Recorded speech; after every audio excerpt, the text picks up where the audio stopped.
Hello friends, मैं गीता अरोड़ा स्वागत करती हूँ आपका और बहुत दिल से स्वागत करती हूँ मेरे यूट्यूब चैनल पर जो है आपको सामान्य हिंदी की तैयारी कराने के लिए आपको अच्छे से अच्छा कंटेंट प्रोवाइड करने की कोशिश करता है। यानी कि आपके साथ जो है आपके लक्ष्य को हासिल करने में जो है मैं थोड़ा सा योगदान देना चाहती हूँ अपना।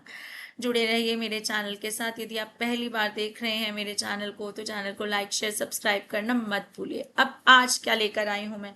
आज मैं आपके लिए लेकर आई हूँ सामान्य हिंदी में पीवाईक्यू क्वेश्चन जो अभी 2025 के हैं, जिनकी आंसर की आए हुए अभी एक हफ्ता भी नहीं हुआ। ये पीवाईक्यू आपको डीएसएसबी की सोच समझने का जो है बहुत अच्छा मौका देंगे कि उसकी सोच कहाँ तक एग्जाम में क्वेश्चन बनाने के लिए जा रही है। तो पीवाईक्यू करना बहुत ज़रूरी होता है हमारे लिए। इससे हमारे अंदर एक कॉन्फिडेंस डेवलप होता है क्वेश्चंस को सॉल्व करने का। कई बार हमें लगता है हिंदी क्या सब्जेक्ट है, ये तो हो ही जाएगा। ऐसा नहीं, हिंदी ही आपको जो है अच्छे मार्क्स भी दिलाएगी अगर नॉलेज ज़्यादा है, यानी कि पूरे नंबर भी आ सकते हैं।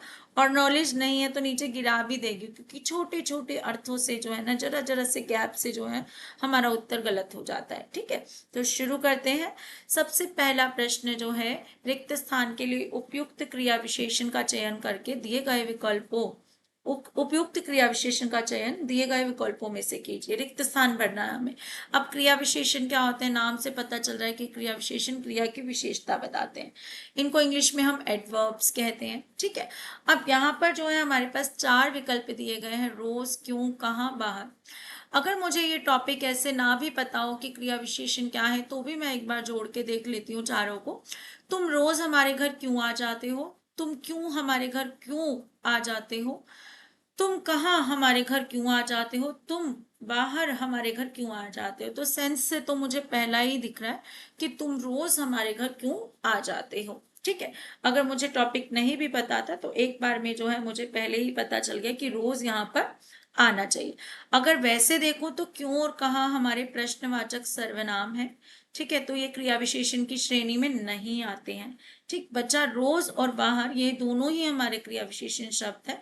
ये स्थानवाचक है और ये कालवाचक है। अगला है, मेरे पड़ोसी डैश गाय बहुत दूध देती है। कारक चिन्ह बदलना है, कारक चिन्ह बताना है।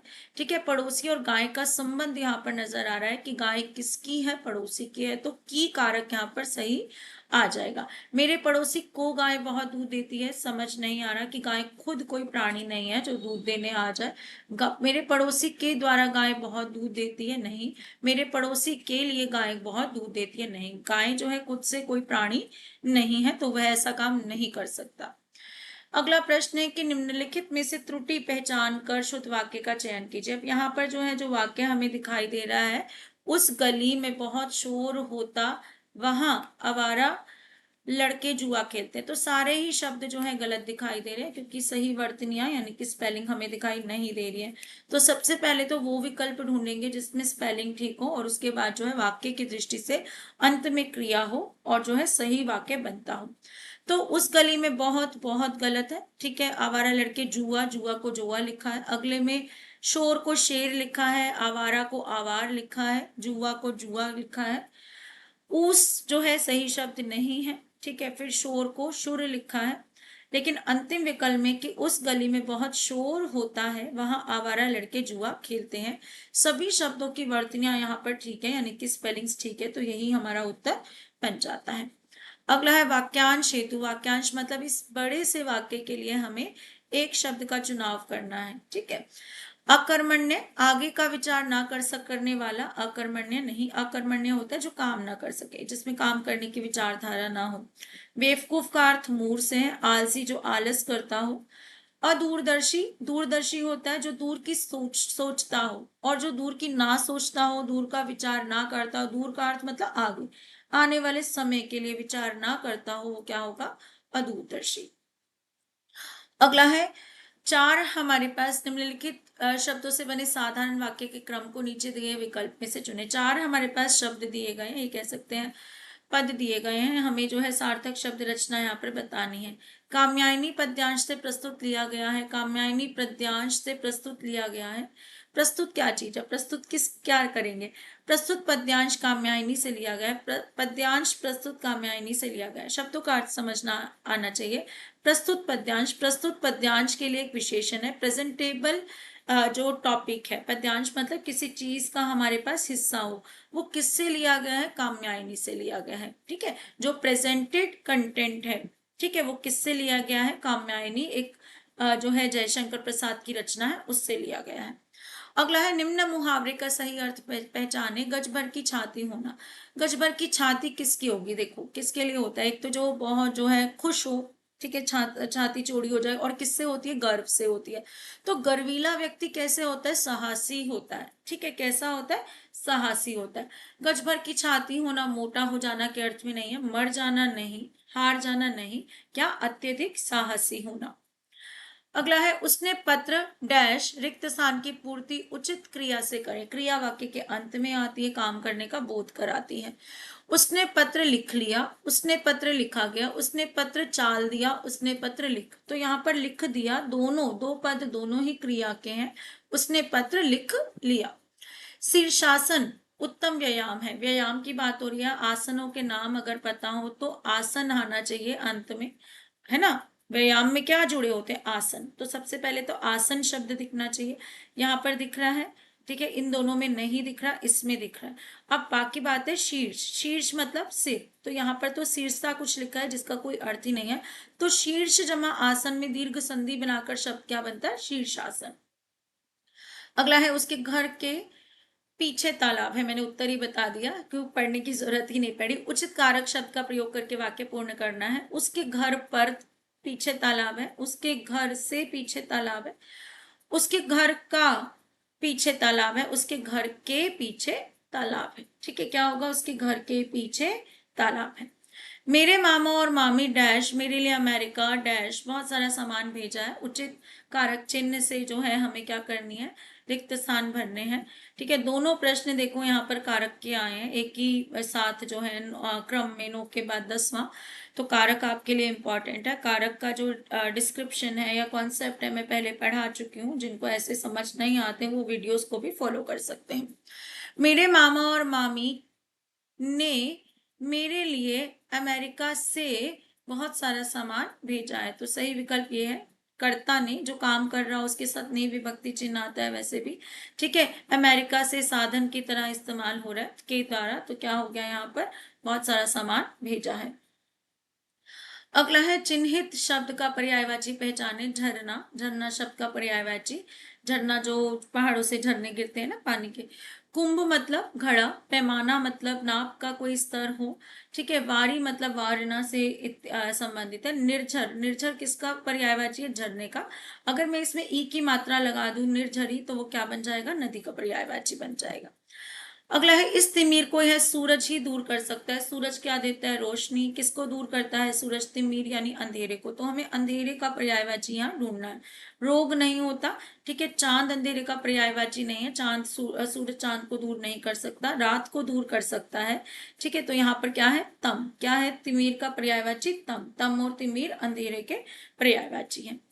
अगला है सांप छछूंदर की गति होना। मुहावरे का अर्थ ऐसी गति होना, ऐसी स्थिति होना। गति होना मतलब ऐसी हालत हो जाना। कैसी हालत हो जाना, असमंजस या दुविधा की दशा होना, जब समझ ना आए कि क्या सही क्या गलत। ठीक है, विरोध करना नहीं, बलिदान देने को तैयार होना नहीं, बिल्कुल झूठ नहीं। ठीक है, सांप है या छछूंदर है समझ ही नहीं आ रहा। जो भोजन रोगी के लिए निषिद्ध है, जो भोजन रोगी नहीं खा सकता, उसको उसको क्या बोलते हैं, तो खाद्य, यहाँ पर खाने योग्य चीजों को खाद्य बोलते हैं। जैसे खाद्य पदार्थ, खाने योग्य पदार्थ। ठीक है, खादान बोलते हैं, किसी चीज की खादान हो गई। ठीक है, और खपत मतलब किसी चीज का लगना या किसी चीज का यूज करना। तो यहाँ पर सही विकल्प होता है, ये कई बार आ चुका है परीक्षा में, अपथ्य। क्या है, अपथ्य। अगला है हमारा कॉम्प्रिहेंशन आधारित प्रश्न कि आधुनिक युग में लड़का लड़की एक समान है, किंतु इसके पीछे एक रहस्य कुछ और भी है। यदि यह सच होता तो असंख्य मादा भ्रूणों को गर्भ में नष्ट नहीं किया जाता। इसके इसका परिणाम यह निकल रहे हैं कि लड़का लड़की के प्रतिशत में काफी अंतर आ रहा है। इसका सीधा प्रभाव प्रकृति के संतुलन पर पड़ता है। पिछली शताब्दी में गुजरात में दूध पीती प्रथा के अंतर्गत नवजात लड़कियों को दूध से भरे पात्र में डुबोकर मार दिया जाता था। परंतु इससे भी अधिक दुख का विषय है कि आजकल तो अधिकांश लड़कियों की जन्म से पहले ही हत्या कर दी जाती है। गर्भपात को कानून की दृष्टि से अपराध नहीं माना जाता।